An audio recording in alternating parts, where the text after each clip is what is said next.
Всем привет! На улице дождь, а мы начинаем читать сегодня новую книгу «Трагический январь». Книга Леонида Млечина «Президент Токаев и извлечение уроков». Как сказал GPT-чат, во все, что написал автор, лучше не верить, но автор хороший, старается подходить к написанию книг очень хорошо, поэтому слушайте, делайте выводы, комментируйте, если хотите. Леонид Млечин. Трагический январь. Президент Токаев и извлечение уроков. Почему за трагическими январскими событиями 22 года в Казахстане с волнением следили во всем мире, и прежде всего в ближайшие соседи – Россия и Китай? Экономически успешная и богатая нефтью страна – опора политической и экономической стабильности в стратегически важном, но взрывоопасном регионе. Казахстан – самое крупное государство в Центральной Азии, а на постсоветском пространстве второе по территории и третье по численности населения. В те дни судьба страны зависела от одного человека – от президента Касыма-Жомарта Токаева. То есть, кто все это затеял, исходили из того, что президент даст слабину, испугается, а может быть и уедет из страны. И сильно в нем ошиблись. Он не мог покинуть свою страну и сделал все, чтобы ее спасти. Недовольство, вызванное ростом цен на топливо, неожиданно переросло в масштабный политический протест, а затем в террористические акции, в антигосударственный заговор. Но до сих пор многое непонятно. О том, что же приключилось в январе 22 года, и о сегодняшнем Казахстане, который России сосед, партнер и союзник, рассказывает новая книга Леонида Млечина, побывавшего на месте событий. Также эта книга, как и все остальные, участвует в розыгрыше за лучший комментарий, поэтому пишите, комментируйте, если что, я вам ее постараюсь завести. И, как обычно, по вот этому QR-коду вы можете отправить донат на Каспи, либо по ссылке в описании на любую другую книгу, мы ее купим и почитаем вместе с вами. Всем приятного просмотра и прослушивания.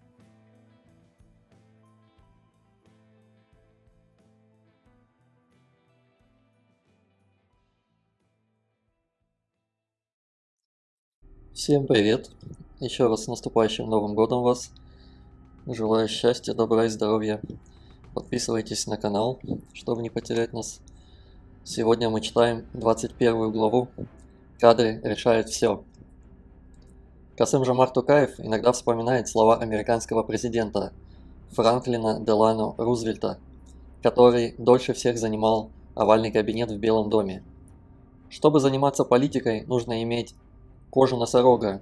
Имею ли я кожу носорога? Ну, постепенно обрастаю. После января он предложил стране программу масштабных политических и экономических преобразований.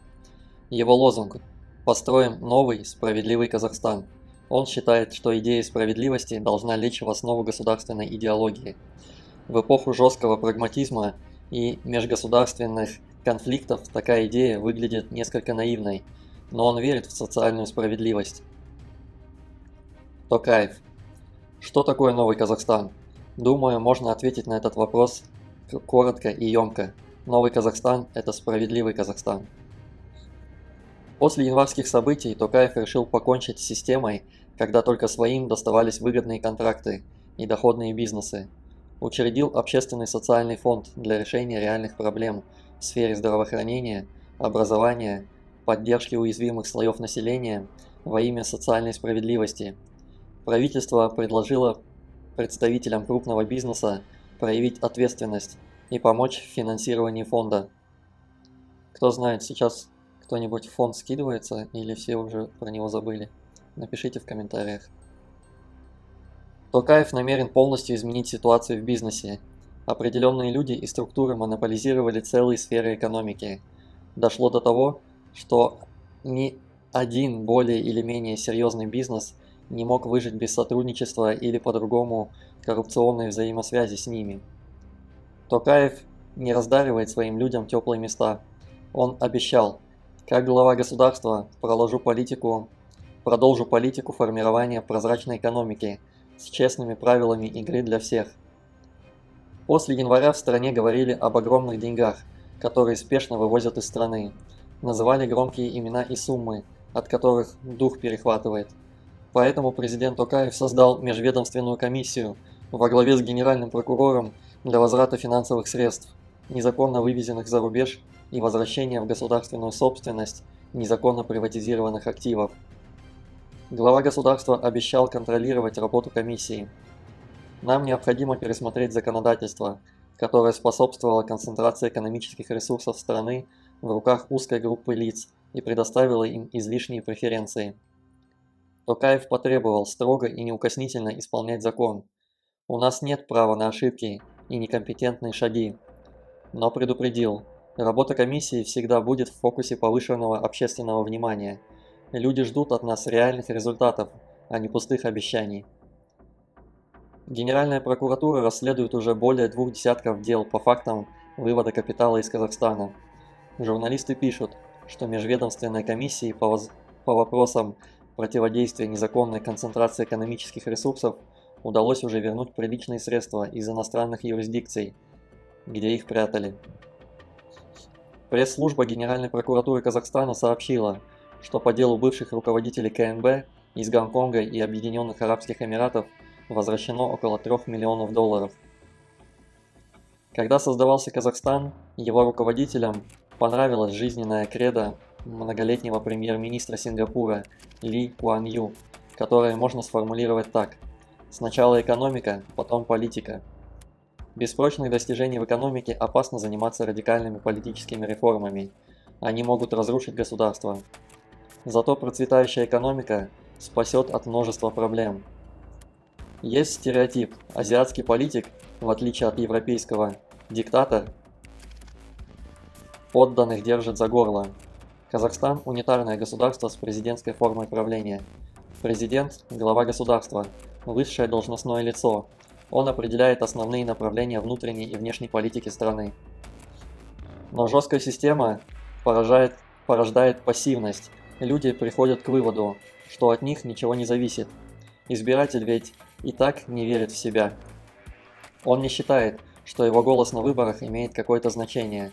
Скорее наоборот, он опускает в избирательную урну бюллетень, будучи уверен, что результаты выборов зависят от кого-то другого. И Токаев намерен изменить политический климат. Январские события стали следствием отечественного застоя. Различные эксперты предлагали мне дождаться лучших времен, но я твердо убежден, нашей стране нужны кардинальные реформы, иначе будет вечный застой.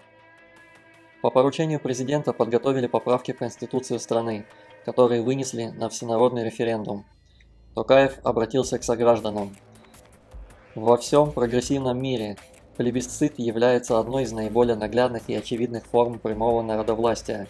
Однако в Казахстане этот эффективный институт демократии не был задействован в полной мере.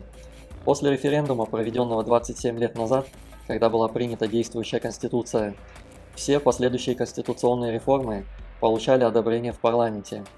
В принципе, это легитимная практика, но я твердо убежден, что на новом этапе развития, строя новый Казахстан, мы должны всенародно принимать такие судьбоносные для нашей страны решения. Поэтому мною подписан указ о проведении 5 июня республиканского референдума по вопросу принятия изменений и дополнений в Конституцию. Всеобщее голосование граждан по проекту конституционных поправок продемонстрирует нашу твердую приверженность демократическим принципам. Предстоящий референдум позволит каждому гражданину принять непосредственное участие в историческом событии, которое определит будущее Казахстана. Люди проголосовали и одобрили поправки. Все поправки направлены на демократизацию общества, на разделение власти между разными ее ветвями, на обеспечение устойчивого развития казахстанского общества. Касым-Жомарт Токаев.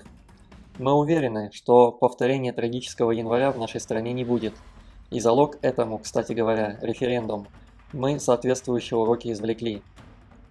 Токаев, безусловно, извлек урок из пагубных последствий назначения на высокие государственные посты детей и близких родственников главы государства. Все значимые должности в ключевых государственных учреждениях и силовых структурах, включая суды, а также хлебные места в окологосударственном бизнесе, заняли близкие первому президенту люди. Это вызывало крайнее недовольство в народе, и в ходе трагического января Назарбаева открыто обвиняли в насаждении непотизма. Поэтому Токаев инициировал внесение специальной статьи в Конституцию, запрещающей близким родственникам президента занимать должности руководителей государственных ведомств и даже национальных компаний. И это новшество было воспринято с энтузиазмом. Коллегам в странах Центральной Азии инициативы Токаева не пришлись по душе. Близкие родственники строителя нового Узбекистана Шавката Мирзиёева заняли ключевые должности в администрации президента, в службе безопасности президента и в службе государственной безопасности. Внутри Казахстана тоже нашлись те, кого поразило предложение Токаева. Инициированный президентом запрет для ближайших родственников президента занимать высокие посты на госслужбе и в квазигосударственном секторе – нарушение давних традиций, восходящих еще к советской эпохе.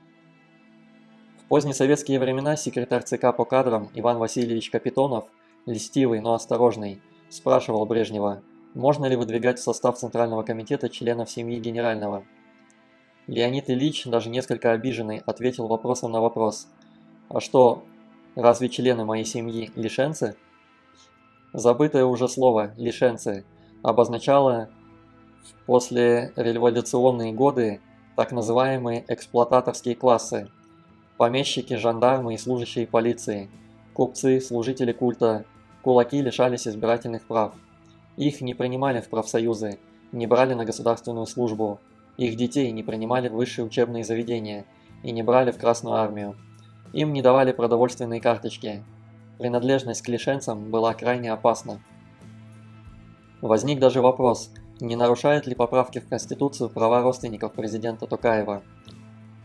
Не является ли это нарушением прав казахстанцев, если они добросовестно выполняли свои рабочие обязанности, постепенно продвигались по карьерной лестнице и только по той причине, что их родственник стал первым лицом государства, не смогут рассчитывать на повышение либо должны освободить руководящую должность. Члены рабочей группы по разработке изменений Конституции ответили, что в нынешних реалиях эта норма необходима, чтобы исключить любое назначение благодаря родственным связям. Поправки в Конституцию были приняты, и местные журналисты написали, что кому-то из родственников Токаева уже пришлось покинуть свое кресло. Конечно же, это производит впечатление. И Токаев оставил пост председателя правящей партии и стал беспартийным. Почему он ушел? У главы государства предостаточно забот. Объяснил, что нет смысла все держать в одних руках. Сегодня у нас буквально все замыкается на президенте. И это, я считаю, неправильно. Обозреватели отметили, президент прервал тем самым традицию, продлившуюся с 1999 года, когда Нурсултана Назарбаева избрали председателем партии ОТАН. Сложное время наступает для правящей партии, у которой ключевым фактором электорального успеха всегда была фигура лидера.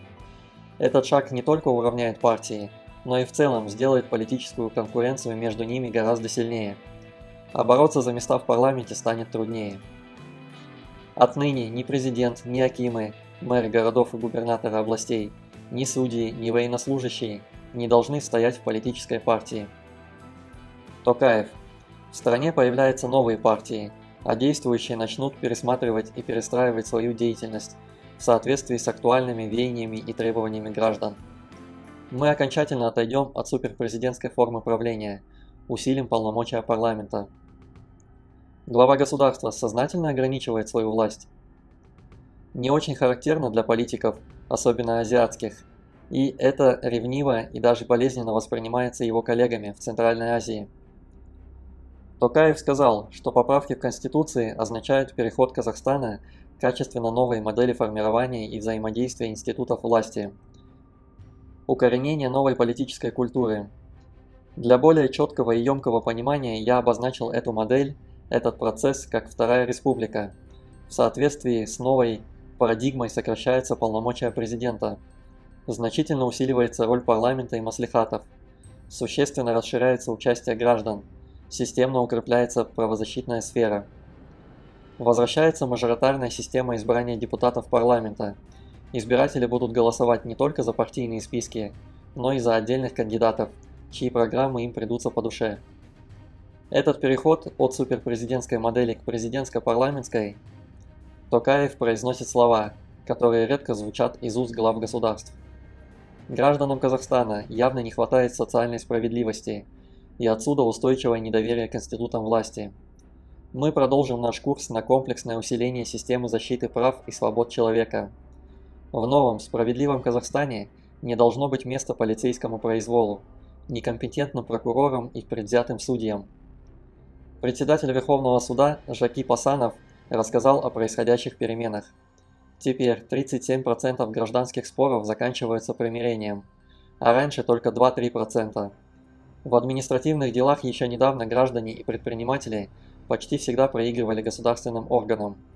Теперь больше половины судебных вердиктов выносится в пользу предпринимателей и граждан. Перемены происходят и в уголовной юстиции. Число оправдательных приговоров по тяжким и особо тяжким преступлениям увеличилось в 7 раз. В стране появляется уполномоченный по правам человека. Люди получили право отзывать депутатов, не оправдавших доверия, и напрямую обращаться в восстановленный Токаевым Конституционный суд. Если не нравится закон, если он нарушает Конституцию страны, можно добиться его отмены. Президент Токаев поручил Генеральной прокуратуре проверить все уголовные дела против бизнеса с 2021 года. Конечно же, уголовные дела, рожденные в фантазиях сотрудников правоохранительных органов, должны быть прекращены в срочном порядке. Он потребовал сделать так, чтобы сотрудники силовых структур не дискредитировали политику государства по созданию благоприятных условий для бизнеса. Токаев. В условиях глобальной турбулентности и неопределенности, усиления внешних и внутренних вызовов, как правило, роль государства усиливается. Однако нашей стратегической целью всегда будет создание сильного и ответственного частного бизнеса.